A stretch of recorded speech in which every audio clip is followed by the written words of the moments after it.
एक बार एक गांव से दो गरीब आदमी हरिया और रजनू काम की तलाश में शहर के लिए निकले। चलते चलते शाम हो गई। दोनों ने सोचा ये जगह भी हमारे लिए अनजान है और ये सफ़र भी, क्यों ना आज रात अब यहीं रुक जाया जाए।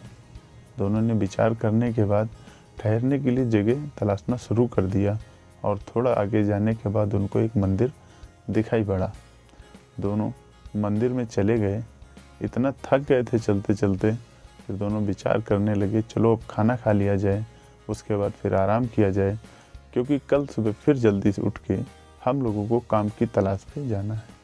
इतना सोचते ही उन दोनों ने अपनी पोटली खोली तो देखा कि मंदिर में एक सफ़ेद वस्त्र पहने हुए एक लंबा सा पगड़ी धारण किए हुए एक व्यक्ति आ रहा है, जो देखने में एक धनवान व्यक्ति लग रहा था। मंदिर आने के बाद वो व्यक्ति थका था, आके वहीं बैठ गया। फिर उन तीनों में आपस में बातचीत होने लगी। बातचीत करते करते हरिया बोला अब तो हमारी भूख लगी है, हम लोग खाना खाएंगे। धनवान व्यक्ति बोला आप लोग खाना खाइए, हमारे पास तो भोजन की कोई व्यवस्था नहीं है। इतने में हरिया और रजनू सोचने लगे क्यों ना हम दोनों तीनों लोग मिल के भोजन किया जाए।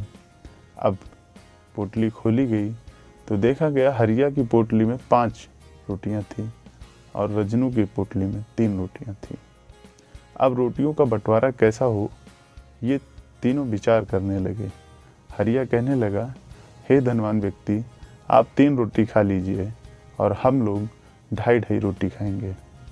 तभी रजनू कहने लगा नहीं भाई, ये बंटवारा गलत है, क्यों ना हम लोग अपनी रोटियों के 3-3 टुकड़े करके और बराबर बराबर बांट लें। इतना कहते ही धनवान व्यक्ति समझ गया ये व्यक्ति बहुत होशियार और चालाक है। खैर उसके बाद उसने प्रशंसा की रजनू की और रोटियों के 3-3 टुकड़े किए गए।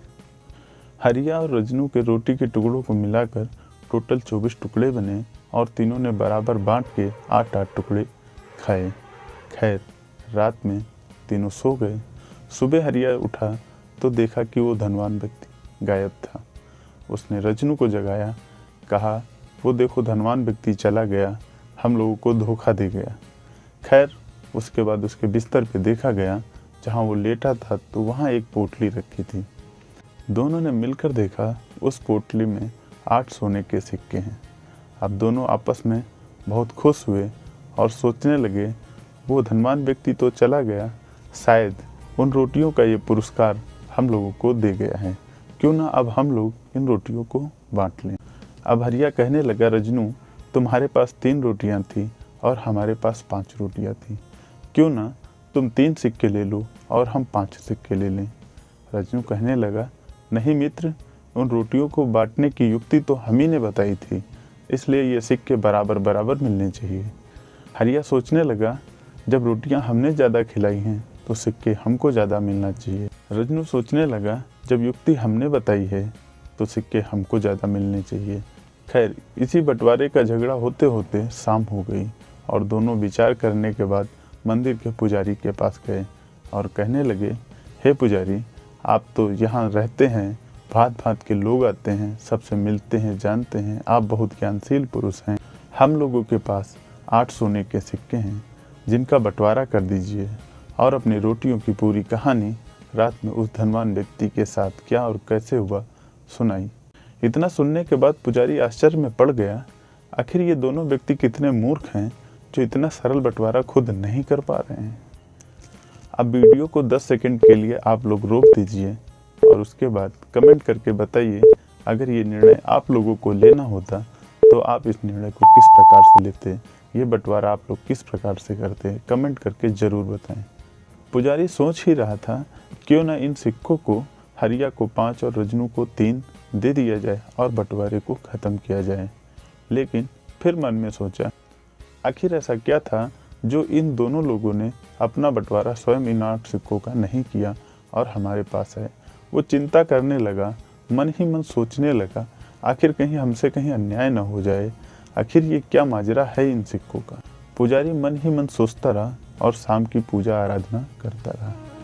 पूजा आराधना खत्म करने के बाद उसने अपने प्रभु के हाथ जोड़े और कहा हे प्रभु, हमें मार्गदर्शन कीजिए, आखिर ये निर्णय किस प्रकार करें जो अपराध भी न हो, किसी के साथ अन्याय भी न हो और ये निर्णय सही तरीके से और दोनों संतुष्ट भी हो जाएं। इस प्रकार चिंतित अवस्था में पुजारी पूजा करने के बाद खाना खाया और फिर आराम करके सोने लगा। रात में जब पुजारी गहरी नींद में था तभी उसके स्वप्न में भगवान आए और कहने लगे, हे पुजारी, तुम क्यों परेशान हो? इन सिक्कों का बंटवारा तो बिल्कुल साफ और स्पष्ट दिखाई देता है, तुमने देखने की कोशिश ही नहीं की। जब हरिया के पास 5 रोटी थी तो उसने रोटी के 3-3 टुकड़े करके 15 टुकड़े किए और रजनू के पास 3 रोटियां थी, उसने अपनी रोटी के टुकड़े करके 9 टुकड़े तैयार किए। रजनू ने हमको 1 टुकड़ा दिया जबकि हरिया ने हमको 7 टुकड़े दिए। हमारे 8 टुकड़े हुए, 8 टुकड़े हरिया ने खाए और 8 टुकड़े रजनू ने। ये बंटवारा तो बिल्कुल स्पष्ट दिखाई पड़ रहा है। रजनू ने अपने रोटी के 9 टुकड़ों में से हमको 1 टुकड़ा दिया और अपने स्वयं के 8 टुकड़े उसने खुद खाए, जबकि हरिया ने अपने 15 टुकड़ों में से हमको 7 टुकड़े दिए। तो अब निर्णय किस प्रकार करोगे पुजारी? पुजारी समझ गया और उसी में उसकी अचानक आँख खुली। उसने देखा सुबह हो गई। उसने पूजा अर्चना करने के बाद हरिया और रजनू को बुलाया और बताया, रजनू, तुमने जब 1 टुकड़ा भगवान को दिया था तो तुमको 1 ही सिक्का मिलेगा और हरिया ने 7 टुकड़े दिए, इसलिए उसको 7 सिक्के मिलेंगे।